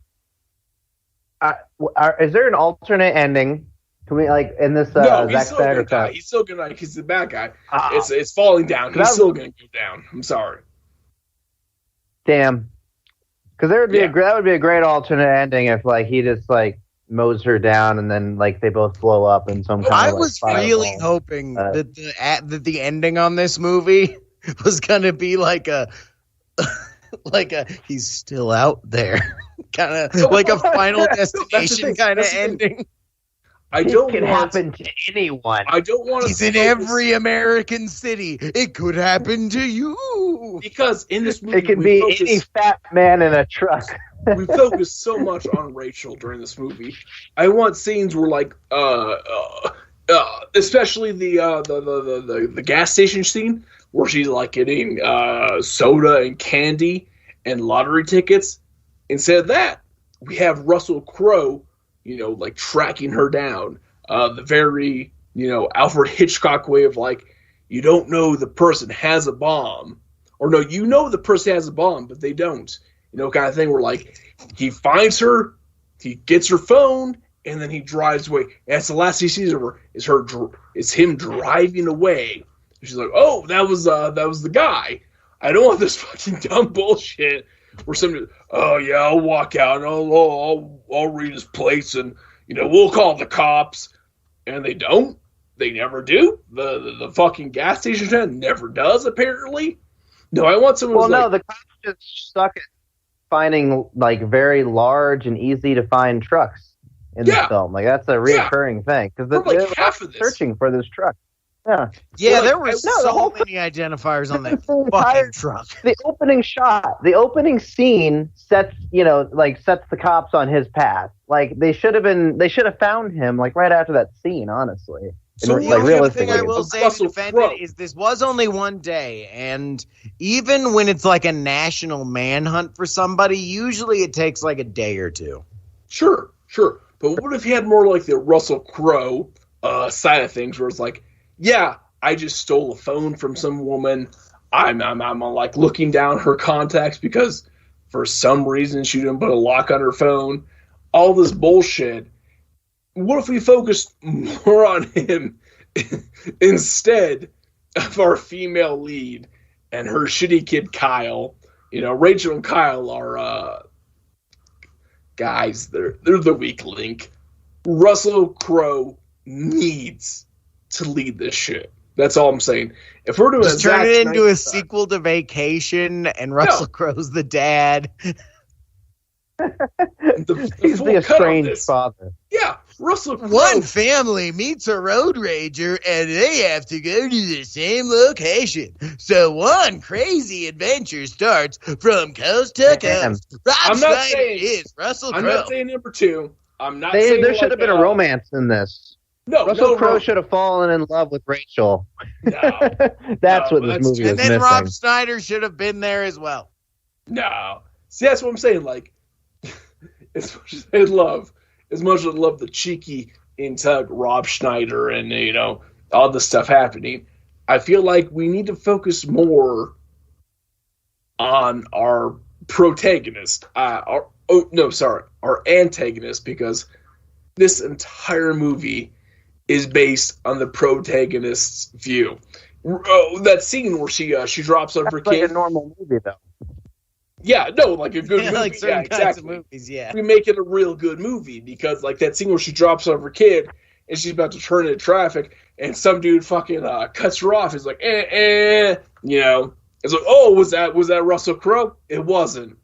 We need more of that. We need less of her and more Russell Crowe trying to find her, doing his thing, establishing what he's built. If this is a Zack Snyder cut, you're really limiting yourself by saying like we have to work with the existing like footage of this. Are you saying this footage just magically exists with like extra Russell Crowe footage? That said, there are some things, if you do a Zack Snyder cut, you can like remove some things entirely. Like in the Zack Snyder cut, it had an entirely different ending, as an example. Like the whole Flash thing didn't happen in the original one. I'd say they reshot that? Yeah, they entirely rebuilt it, re-edited it. Like, they might have already shot it before that, but then, like, fucking Joss Whedon came in and was like, oh, you got a punch. I'd say, like, okay. For the most part. No one's ogled fucking Wonder Woman. Like I said. That said, I will slightly defend that choice because if I was in the same room with Gal Gadot, it would be entirely against my character motivation to not look at her way too much. Like I said, the whole gas station scene, cut that from Rachel's view.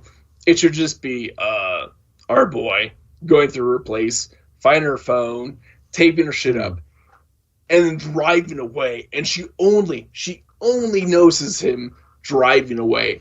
That should be it. None of this weird bullshit like, I'll walk you out and I'm going to read his license plate. And, it's 7-Eleven TPX. And then gets hit by a car and no payoff. Why the fuck would they do that with no payoff? It doesn't. It didn't matter. It didn't fucking matter because he got hit. What do you mean no payoff? Because I would no say payoff. like No payoff to what? Like, just the fact that, like, what? No payoff to what?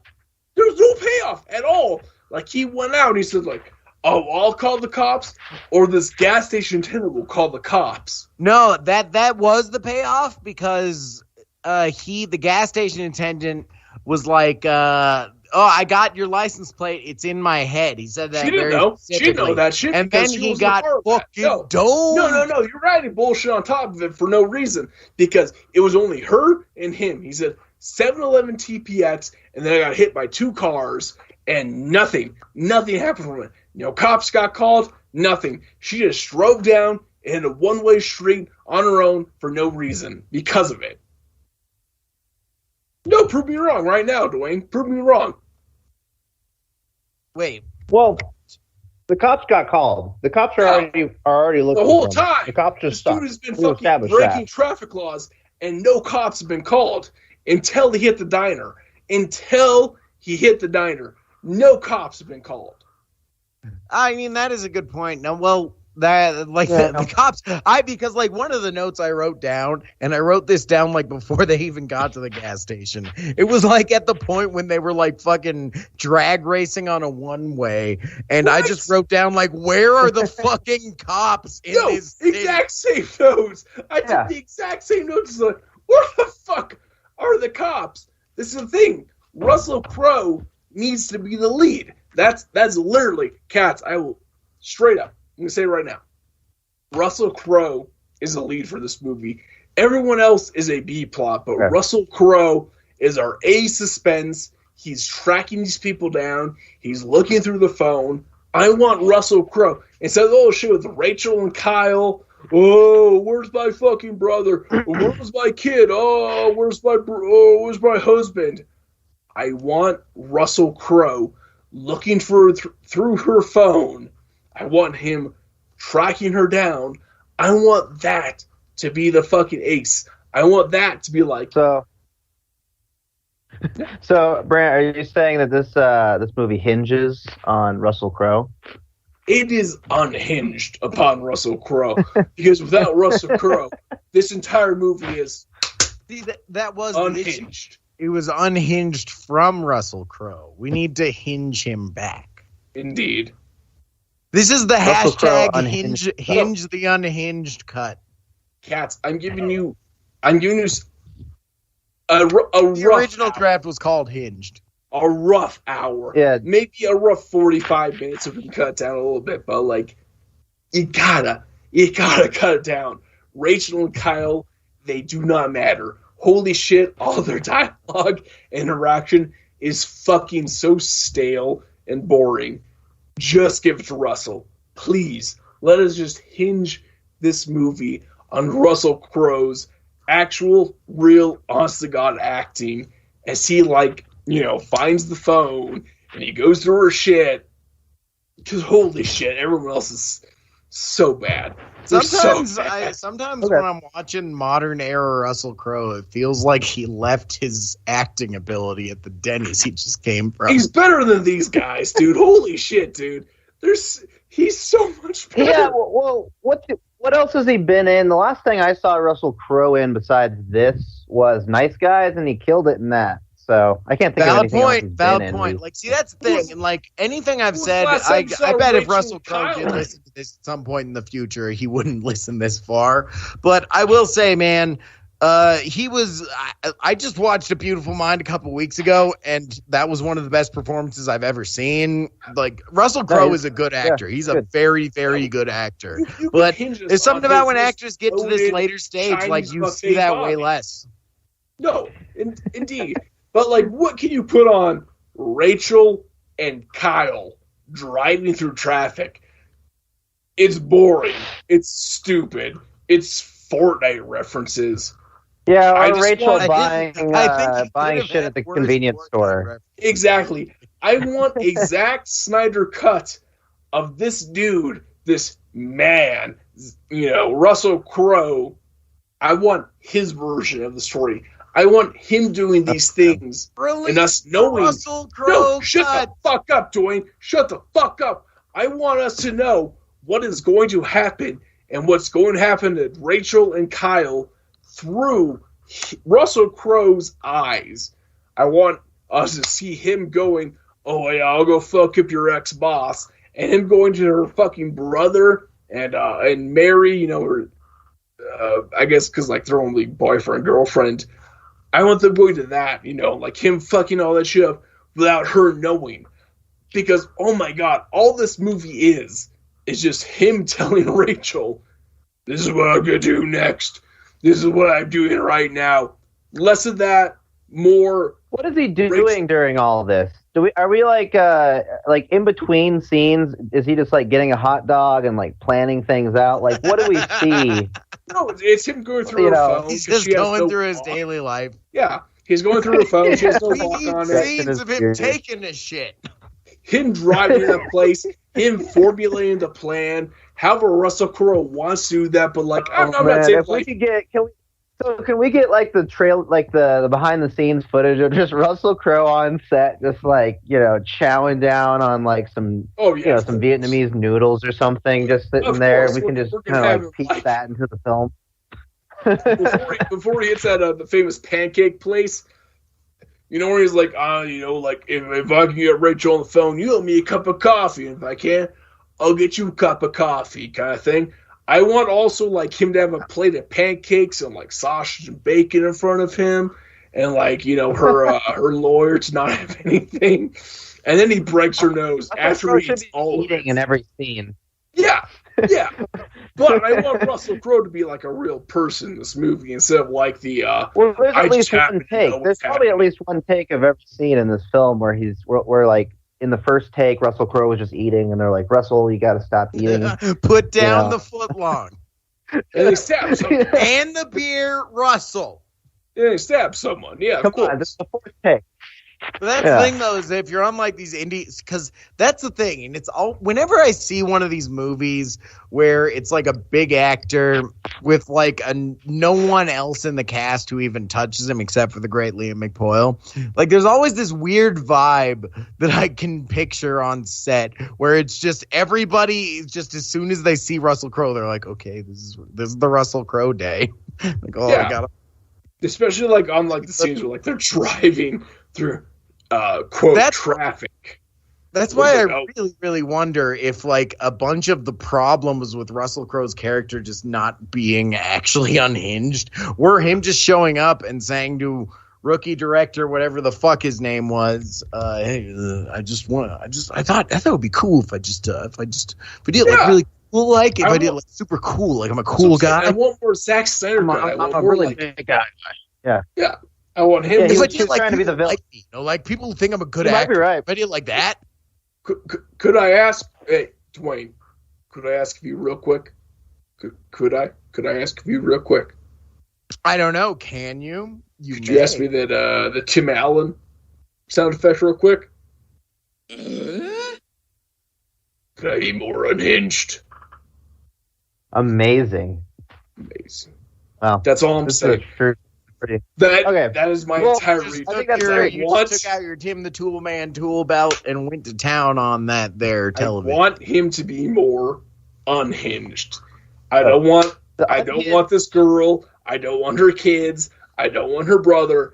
I want more unhinged. I'm saying, let me add 45 minutes of him, of Russell Crowe being unhinged. That's all I'm asking for. That's my entire pool right here. Okay, I got one more question for you before we move on to Dwayne. Tell me one word that rhymes with unhinged. As Eminem once said, door hinge, orange. That's it. Yeah. Sun-tinged. Oh. Sun-tinged. Good. Wow. That's pretty, I always like to say sun-tinged. Porch, but I don't know. Yeah. I'm stunned. Holy shit. Sun-tinged? I legitimately never thought of that. Oh my God. I was going to ask Dwayne at the end of his turn, but you already asked the question so you gave me a super far heads up. True. So I just figured I'd give you my answer right off the bat. It was a break question, I guess. That was that was what it is. But let's move on to Dwayne and his wonderful idea. What is it? Okay, so this is a movie about a man who's unhinged. And he goes off the hinges, man. He's just real, he's a really nasty boy. But so I'm thinking about Cuck. I thought a lot about Run, Hide, Fight in this movie. Like about the serial killer character. I think Run, Hide, Fight was actually a fair amount better of a movie than this. That's just personal opinion, but I think it actually had a plot.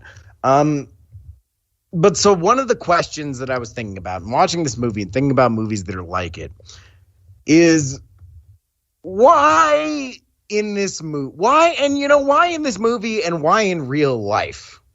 Why can't these people who are unhinged take it out on somebody who fucking deserves it? That is the thing that I'm always wondering. So, like you brought up early on, Katz, and you probably noticed the connection like around the same time that I did, but by the opening fucking intro sequence when they were talking about how society is just angry and shit, I was noticing the falling down connection. So I was thinking we cross falling down with the crazy person as the protagonist, sort of like what Brant was saying, honestly. And we cross that with Unhinged as it currently is, where it's mostly focused on the violence that comes from it. But we make it so this guy actually has a moral compass. So we have this guy, fuck it, who cares what it is? Like, I'm not going off Unhinged here. I don't want Russell Crowe. Just someone who's more interesting than Russell Crowe. I don't fucking care at this point. Jared Leto comes to my mind, but he's a little bit. Jared Leto once again showing up on this. He's a little too obviously evil. So, man, Bad Circle mentions Jared Leto challenge. Bad Circle not mentioning Jared Leto challenge. I wonder if Jared Leto, Eddie Murphy, or Dan Aykroyd is the front of the pack on that one. Jim Carrey has also had a lot of mentions, but anyway. So that's true. And Hunter Biden. Oh yeah, Hunter Biden's and Hunter Biden. So we could have him star in this. Sure, I'm down for that. So we got the Unhinged X. But the thing that makes it different is he actually has a moral compass. So we open it up. The first scene is a fucking spree killer kind of guy. Someone who just got fucking pushed over the edge. And he's going into the grocery store he worked at or the school he went to or something. And he's got the fucking machine guns under the trench coat. And he sees right before this in the opening scene, he was talking to his cat. And his cat was talking to him about how he's going to go murder people. And when he gets to school or to the mall or to wherever he's going to kill these people, he talks to somebody and they mention their cat. And immediately he can't do it. So he buckles on it. But this guy wants to be a spree killer. It's what he wants to do. He wants to fucking murder people. So what he does is he starts murdering pedophiles because he's okay with that. But the issue there is he wants to do suicide by cop. That's his goal at the end of the day. Just like Russell Crowe says in Unhinged, which is really the major thing I'm taking from that movie to make this movie, is Russell Crowe is hell-bent on suicide by cop. And in this movie, that is used for good because this guy decides, all right, I'm going to go take out some pedophiles. But as soon as he starts taking out pedophiles, people are like, oh, he's a hero. He's taking out the pedophiles. So he's like, God damn it, I just want to get suicided by cop. So then it gets to a big montage of him murdering everyone in Washington. And then he also doesn't get suicided by cop. People lionize him. He becomes king. I'm not exactly sure how the movie ends, but it's this irony of... The whole movie is about this irony of what if the spree killers just killed the people who deserved it and how much of a shame it would be if that spree killer just wanted to die. I mean, that's an intriguing idea, but it doesn't even seem like the same movie like remotely. At least I was like, hey, let's like kill like an extra like hour onto this. What the fuck are you like? What? Yeah, Wait, that's, what? like you got rid of the road rage aspect and like the character No, basically so all entire. right, Like so I the road don't know. rage aspect I is don't how know. it actually functions out. So I'm saying that the DNA of this movie that we change is like the actual actions that he does. So the major thing we're changing. We can have this. We can have the same character. The guy can have the same motivations. It can still be the same like level of just he fucking was pissed off as his wife or whatever. And to a certain extent, I won't fight with it. It is a deep and very fucking core level rejigger of this entire movie. But do you not want that? No, I don't. Yeah, I think there's a way that like you said, Dwayne. There's a way that this movie could be good, and there's good aspects of the film. I kind of want to know how this movie could be like successful and like a good fucking movie, because it could. Well, it's honestly. good that Grant spent an hour on his, because if that reacts fine, then I only got the 10 minutes for you. Well, I like the hunting down pedophiles aspect. Obviously, that's an interesting. Right, which could bleed into the whole political. Like my entire thing is, I think that this movie. I like the movie and I like the hunting down, and I could just say in my initial idea was just make it all about them being in cars or and in the traffic jam kind of thing, just extend it out to that. But I really thought at the end of the day, if we're on this kind of premise of just natural anger boiling out into just destruction, and especially with how much this movie's theme centered on this, and especially how much ranting I've done on the theme of this movie. That was what I was rebutting. I had such a problem with it saying, oh, fucking fear your fellow American. Every single person you honk at could be a fucking crazy men's rights activist that's about to fucking go akimbo on your fucking ass. I really dislike that, so my rebuttal was just and you can adjust me, you can point me more into like some more unhinged Russell Crowe directions, but the thing that I'm bringing into this sauce is let's make it so we entirely rejigger the way we look at what the good guy is in this situation, and let's get some enjoyment out of watching some people we already hate get killed. Okay, I got some bad ideas. I just awesome. I'll throw a few out there. I think if we're gonna if we went with the same theme within this 2020 Unhinged with Russell Crowe, we start off with all those videos, and it's kind of like you were saying, or I think it was one of you guys saying, just kind of they're showing they're not blurring out the faces, it's just kind of its own thing that they're even showing that, because you're what the fuck? What if at the very end the movie turns into one of those videos, and it's it makes Russell Crowe look like a piece of shit and he's a horrible person, but actually with all the context that we have, outside of that video, he's actually kind of in the right or something like that. What if is that a shitty idea? Is that a bad idea, or is that a good idea? I think that's interesting. Yeah, no, the first thing you do is I want you to say you're sorry yourself. I'm going to say I'm sorry my first time, and I want you to say sorry back to me. That's all it is. We'd be done with this. He fucking the first one to put out I'm sorry. I want more of that. I want more Russell Crowe being a human being. That's all it is. Well, can I just take it back? Yeah. Can I take my idea back to the larval form of it? And tell you the initial idea I had was, and then I brought in the whole emotional arc of the character having the whole thing with the cats and all that other shit. But my initial idea was just do the exact same movie, only instead of it being Rachel in the car, it's Nancy Pelosi.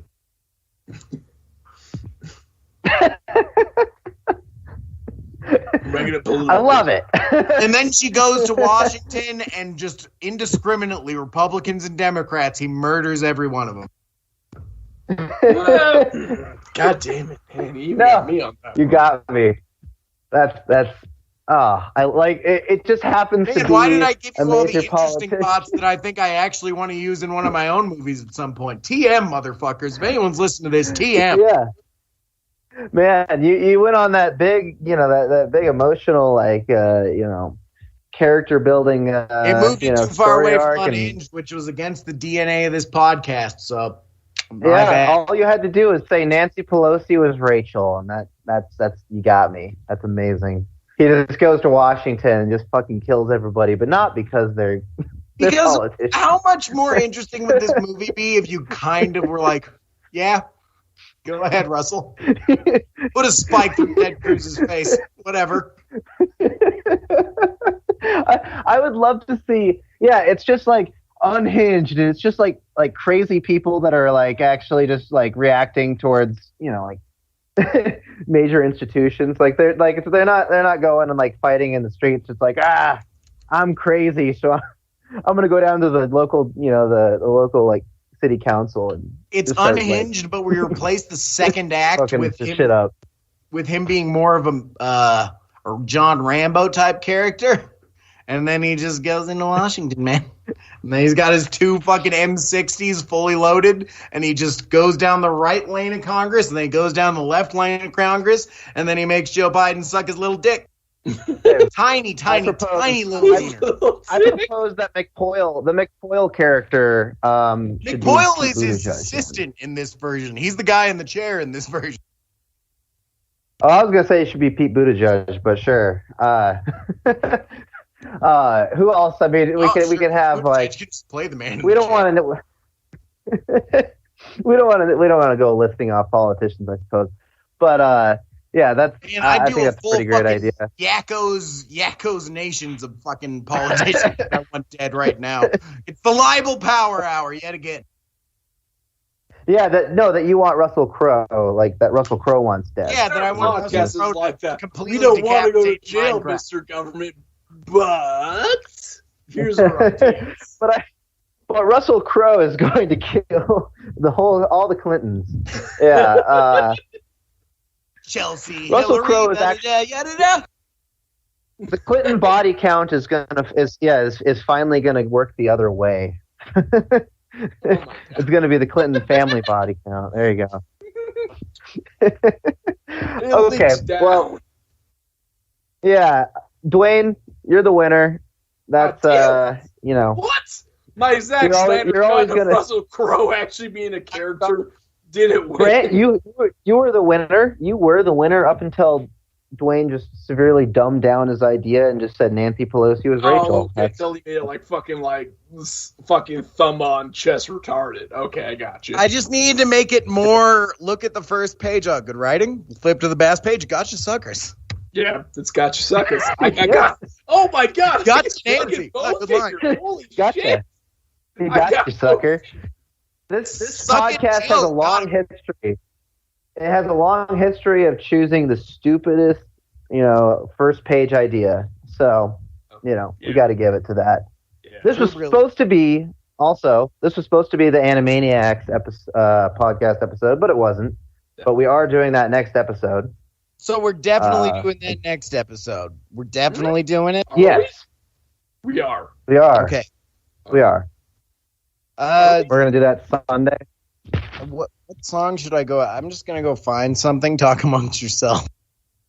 You know what? I'm not mad that I got put down on this. I understand why, because I definitely said Russell Crowe should. I understand, putting a lot of a movie on like a singular actor. It's tough, and I understand saying I want most of this movie to hinge on Russell Crowe is it's a tough sell, but. Oh my god, everyone else, dude. Russell Crowe in this entire movie, other than the Poyle, he was the only actual actor. I will take my second place with dignity, but Jesus Christ. Like I said, you had it. You had it up until Nancy Pelosi was Rachel. So, yeah. I mean, yes. I think it was also the Zack Snyder cut aspect of it, but... Hey. I just want an extra hour to 45 minutes. I feel like that would help put together this movie a lot better. It just needed more political violence. That's what we can all agree on. But yeah, no, stay tuned, folks. We're doing Animaniacs next week, so we can move with someone who did the General backgrounds, with someone who did the whole things about it, fucking character things. Good night, everybody. Good night. Viva la revolution.